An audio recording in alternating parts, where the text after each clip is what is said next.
Welcome to part one of this analysis of EOH and event study phenomena. What I'll be doing here in part one of this video is basically a primer for part two. I'll be looking at EOH share price, especially the bear market, from a couple of viewpoints. Firstly, technical analysis, looking at traditional chart patterns as well as momentum indicators and moving averages. We'll be looking at market cycles from an Elliot Wave perspective. I'll be looking at fundamentals, looking at interim and final year-end results, but also looking at how the market reacted to those earning announcements. And then we'll also be looking at how everything comes together. Just a few disclaimers. This is not financial advice. These are purely my views and not of anyone else I'm associated with. I do own shares in EOH in my personal capacity. This presentation is both part of academic study for my master's degree thesis as well as my investment strategy. Some key definitions. Event study, a test that attempts to measure the valuation effects of corporate events such as mergers or earnings announcements by examining the response of the stock price around the announcement of the event. Post-earnings announcement drift is the tendency for a stock's cumulative abnormal returns to drift in the direction of an earnings surprise for several weeks, even several months following an earnings announcement. News analytics, the algorithmic processing of news releases by computers. And from the news perspective, this is what is of most interest to me. And I'm not sure to what degree here in South Africa we have these algos which process news releases. So what happens here basically is whenever there's a SENS announcement or any other online article, you have these algos which can process that news article literally within milliseconds. And for algo traders who use high frequency trading techniques, trade signals can be generated by these news services, which basically analyze the news articles within milliseconds, and they do have an impact on market movement. But like I say, I'm not sure if here in South Africa we have such use of news analytics, but that's something that I still need to research. Now let's look at the types of events. We have corporate actions, which can include mergers and acquisitions, cash dividends and interest payments, share splits, share buybacks. Then we have earnings announcements, which we will be looking at here. And then we also have news releases, and this can be press released by a company via SENS, can be articles written by financial journalists, and can be social media. And we've seen the power that social media has on the stock market recently. Event study methodology and timeline. I won't go into detail on this, but if you have any interest, I've got a couple of books that I highly recommend that you can read, which really go into much depth. The first one is The Econometrics of Financial Markets. The second one is Financial Modeling. And this is just basically the event study timeline. But like I say, I won't go into this. You can read this in your own time. Now let's look at the impact of earnings announcements on the market. Now there's a lot of literature that you can get on the internet on this. I won't go into much detail, but the main one that really got the ball rolling, pun not intended, is Ball and Brown, 1968, and there's been lots of research which has taken place after that. The general conclusions is the post-earnings announcement drift is significantly larger when using the analyst's forecasts. So before there's an earnings announcement, you also get forecasts by analysts, and depending on how much difference there is between the actual earnings announcement and what analysts forecasted, that has an impact on how much the market reacts to that earnings announcement. Intraday analysis of earnings announcements is more precise than the daily studies. So basically, most of the research was always using closing or end of day prices. But actually, when you look at the impact, it's better to measure it when you look at intraday prices, because within minutes, even seconds where algo trading is concerned, the reaction to the news is best picked up when you're using intraday prices as compared to end of day prices. Stock prices tend to rise when earnings results exceed market expectations, while disappointing earnings results tend to lower share prices. Stock prices move based on market expectations. Impact of press and media releases. These are two very good papers that I would recommend one reads, and you can see both of them are recent, 2018, and they really highlight the impact that news analytics and algo trading have on the market, especially on days where there's press and media releases. The general conclusions around this is news article releases do create a statistically significant price movement. The media outlet does impact stock prices. So this basically centers around which media house or press released the news, and the market tends to react to certain media houses that release the news. Article release time has an effect on excess returns. So the question here is, was the news released before the market opened? Was it released while the market was open? Was it released at market closed? Or was it released after the market was closed? So all of this has an impact on the excess returns. There is a correlation between article sentiment and abnormal price movement. News analytics has a causal effect on stock prices and volume, especially where high frequency trading is concerned. Elliot Wave fundamentals and news. Now, anyone with an interest in stock markets, I'm sure at some point in time you've come across what's called the market cycle and the psychology of a market cycle. So what I have here is a Wall Street cheat sheet, and it just takes a look at the varying or stages of human psychology as the market is in a bull trend and then in a bear trend and as it bottoms.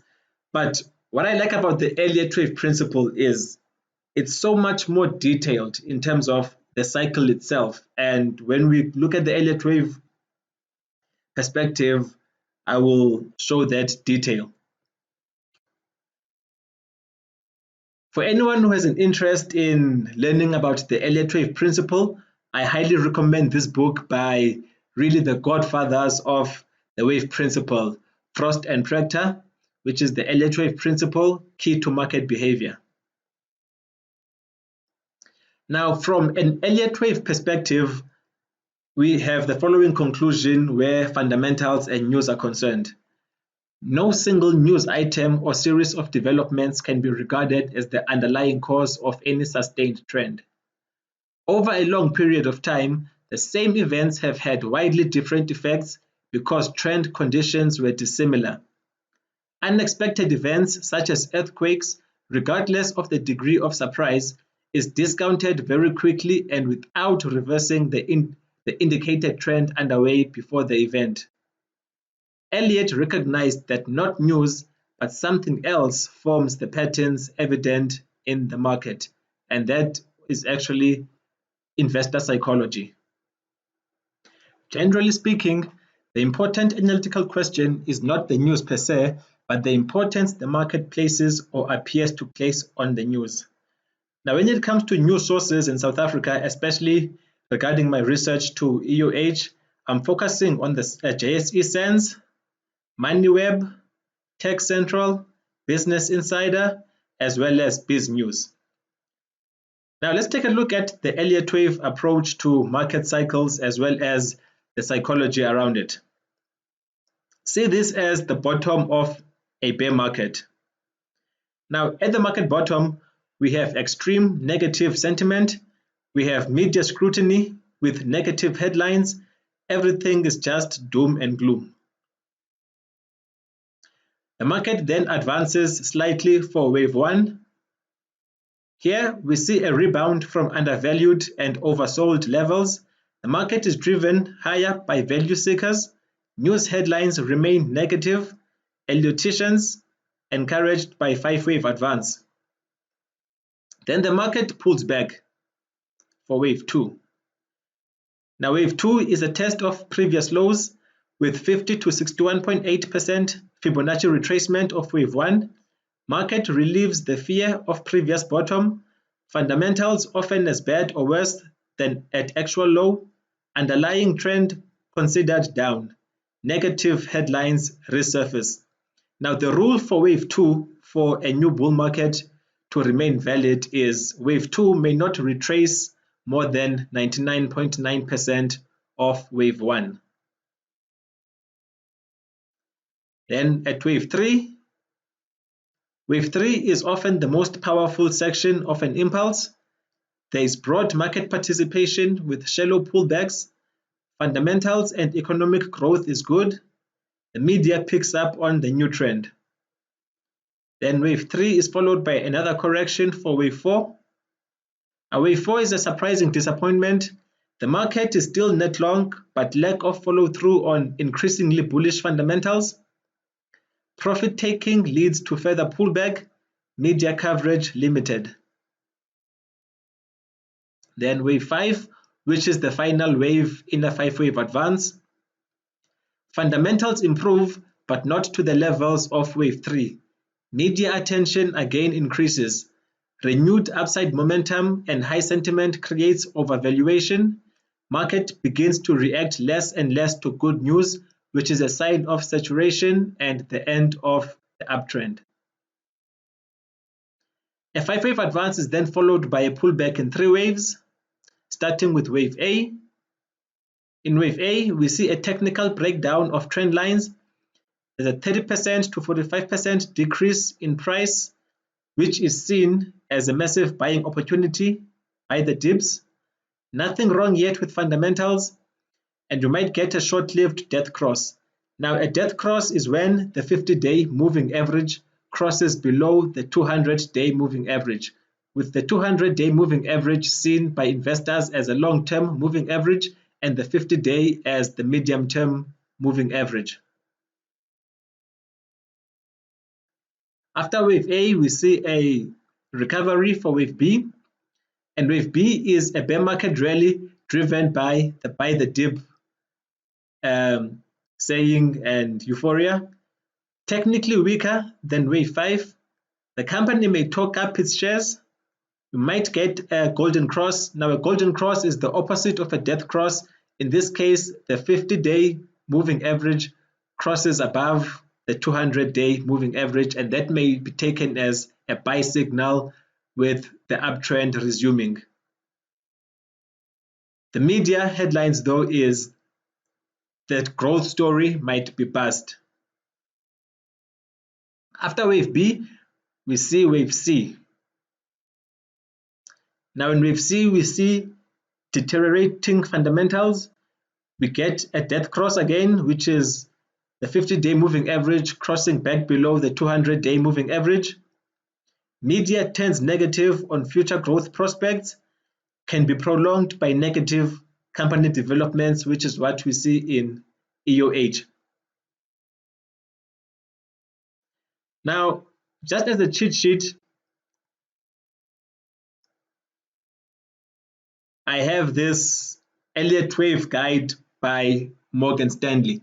And I'm just putting this here just to show that even the big banks make use of the Elliot Wave Principle, maybe not as much compared to fundamentals or even quant strategies right now, but some banks do make use of the Elliot Wave Principle and they seem to make good use of it. So this is really a summarized version of the Elliot Wave Principle, and anyone can use it just for reference purposes. So this is basically what we went through, just in more detail. And the one chart pattern that I want to bring to everyone's attention is the flat pattern. I won't go through this whole document. Now, this is the pattern that we saw in EOH. Now, a flat pattern is characterized by 3 waves to the downside after a market top, followed by 3 waves to the upside, which go and retest the previous market high. And depending on whether or not the retest actually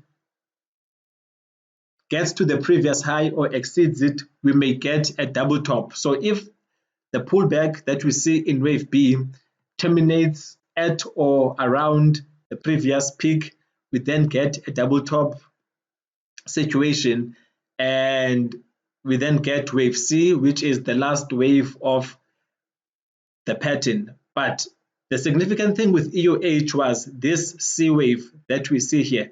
Because of all the bad news that started coming through, especially at the termination of this wave 1, this wave C was a lot longer than what we see here. So typically in a flat pattern, the wave C would terminate at or about the termination point of wave A. But in a extended C wave, it can go a lot lower than that. And that's what we saw in EOH. So there's also a couple of other chart patterns that you can view within this cheat sheet, but it's really a nice to have in terms of just for quick reference. Okay, and just looking at EOH now, I'm just looking at the historical revenue versus the share price versus net profit margin, and it's very interesting because what we see here is there was a very, very strong correlation between the share price and revenues. Now, EOH was known or has always been known as a company that grew via acquisitions, but also organically. And we can see how revenues from listing went from about 3 billion to peaking at almost 15 billion before the bear market started. But again, most important is we can see the net profit margins in orange coming from a base of say 18 for a long period, stabilized between a band of 5% to 7% net profit margins. And that consistency allowed it to grow in terms of revenues as well as the share price.